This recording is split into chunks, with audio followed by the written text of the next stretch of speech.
Well, kami, we're looking at safeguards going forward. Mas malaki dapat yung binabantayan natin mga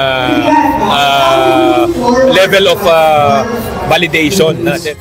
Kawawa naman kasi yung mga batang hindi makapag-aral dahil dyan sa kalokohan ni Sara Duterte na yan. Feeling ko nagpe-playing safe din si si Angara, ayaw niya pangalanan agad-agad. Pero kasi base dito sa sa history ng ghost students. Sabi kasi nag-umpisa to noong 2016, 2017. So ibig sabihin, panahon pa to ni Digong. Tapos nagpatuloy siya 2018, tapos nagpatuloy siya hanggang 2024. Imagine, naka-6 na taon kay Digong, 6 years kay Digong, tapos may 2 years kay Sara. Galing-galing. Kala ko ba mahusay si Sara? Ano nangyari? Mahilig talaga yung mga Duterte sa ghost students As a mga ghost, mahilig siya sa ghost. Favorite holiday nila Halloween. No mayor si Digong, meron siyang 11,000 yata if I'm not mistaken. Ghost personnel, 11,000. Napakarami nun. Or 1,100, either of the two. Tapos si Sara, meron din siyang ghost students. Tapos meron din siyang mga ghost employees. Marami siyang ghost. Marami siyang ghost, guys. Mahilig sila sa multo, promise. Siguro, kasi baka kasi malakas magdala ng pera yung mga ghost Mukhang ngayon lang magkakaroon ng seryosong consequence. Posibleng madamay dito si VP Sara. Very, very much possible. Kasi mga kakotsero, ito kasi ay isa sa mga problema na naganap nung siya yung DepEd Secretary. Ito, mga kakotsero, ay isa sa mga katiwalian ng DepEd na ayaw kong sabihin na siya ang may sanhi. Pero hindi niya pinigilan, definitely. Hindi niya napigilan. O hindi niya pinigilan. Hindi natin alam kung anong naging usapan dyan. Oo, maboting usapan ba o maperang usapan? Hindi natin alam kung alin niya. Pero ito yung laman ng balita kanina. Ito ang sabi, DepEd probing if own personnel are involved in the ghost student scheme. Ito na mga kutsero. Baka nakalimutan nyo na. Ano ho ba itong ghost students na ito? Balikan ho natin ang kwento, guys. Ito kasi ang ganap dyan. Noong 2024, kinwestiyon ng isang miyembro ng Senado na merong 19,000 ghost students sa senior high school voucher program. March 20, 19,000 na ghost students. Ang una hong nito ay if I'm not mistaken, si Raffy Tulfo. Isa siya sa mga unang nagpasabog nito nung ghost students. Tapos siguro dahil hindi parte ng kanyang committee, inilipat ito kay Sherwin Gatchalian. Kay Senator Sherwin Gatchalian, guys. Ghost students noong 2020, mga kutsero, March 20, 2024 po ito. Ibig sabihin, ito ay ang kasalukuyang DepEd Secretary nung panahon na ito ay si Sara Duterte. Siya ang kasalukuyang DepEd Secretary no March 20, 2024. So ano pong sabi? Over 19,000 ghost students or undocumented beneficiaries of the voucher program under the eGASTPE, Expanded Government Assistance to Students and Teachers in Private Education Act, were disclosed at the Senate on Wednesday. At the continuation of the Senate hearing on basic education, Senator Sherwin Gatchalian started by scrutinizing the 2016 to 2017 COA report where it found 115 senior high school voucher program beneficiaries who were considered ghost students as they were billed under the program more than once in the same school. Ayun. Yun, mga kutsero. 2016 pa pala to. Pamana yata itong negosyo ng kanyang tatay. Pamanang racket. Ang total ng i-refund ay 239 million to be refunded, guys.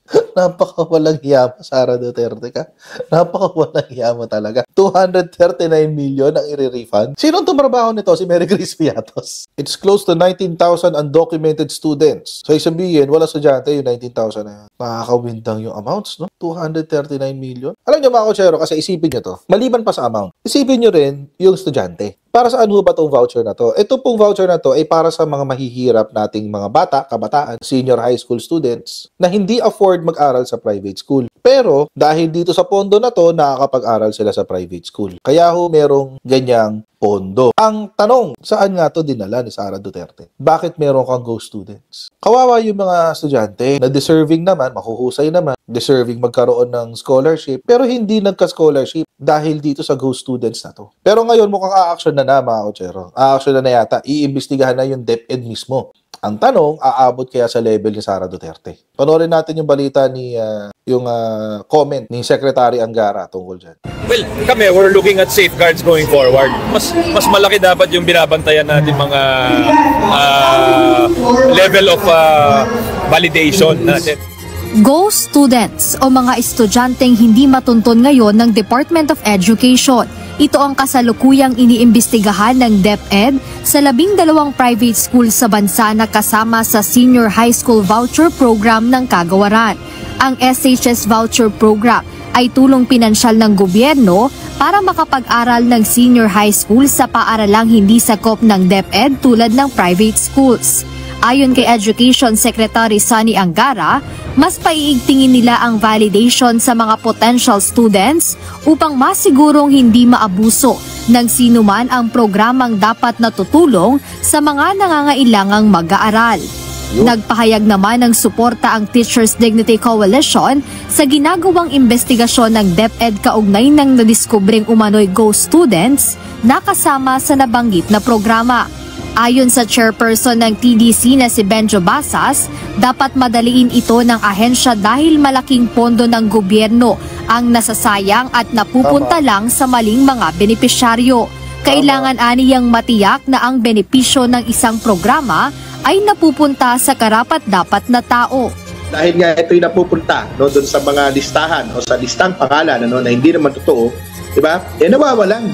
Nawawalan ng space, nawawalan ng slot yung mga talagang bata na kailangan at willing na mag-aral. So, ang nangyayari, pag sila ay napipilitan mag-private school, sa anumang dahilan na lehitimo, ay hindi sila natutulungan ng ating paaralan at talagang igagapang ng kanilang magulang pag-aaral sa mga demandong araw.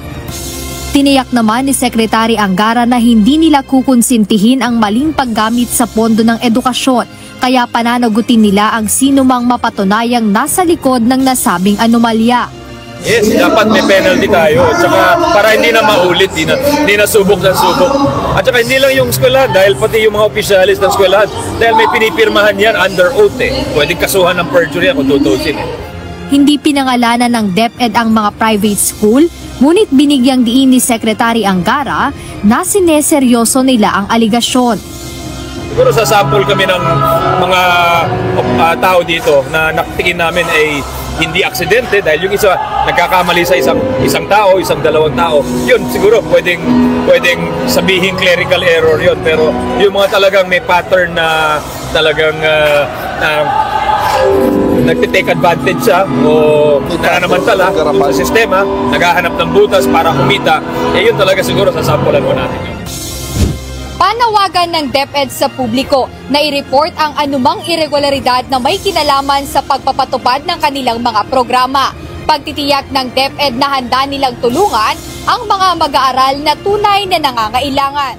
Kawawa naman kasi yung mga batang hindi makapag-aral dahil dyan sa kalokohan ni Sara Duterte na yan. Feeling ko nagpe-playing safe din si Angara, ayaw niya pangalanan agad-agad. Pero kasi base dito sa sa history ng ghost students. Sabi kasi nag-umpisa to noong 2016, 2017. So ibig sabihin, panahon pa to ni Digong. Tapos nagpatuloy siya 2018, tapos nagpatuloy siya hanggang 2024. Imagine, naka-6 na taon kay Digong, 6 years kay Digong, tapos may 2 years kay Sara. Galing-galing. Kala ko ba mahusay si Sara? Ano nangyari? Mahilig talaga yung mga Duterte sa ghost students As a mga ghost, mahilig siya sa ghost. Favorite holiday nila Halloween. Nung mayor si Digong, meron siyang 11,000 yata if I'm not mistaken. Ghost personnel, 11,000. Napakarami nun. Or 1,100, either of the two. Tapos si Sara, meron din siyang ghost students. Tapos meron din siyang mga ghost employees.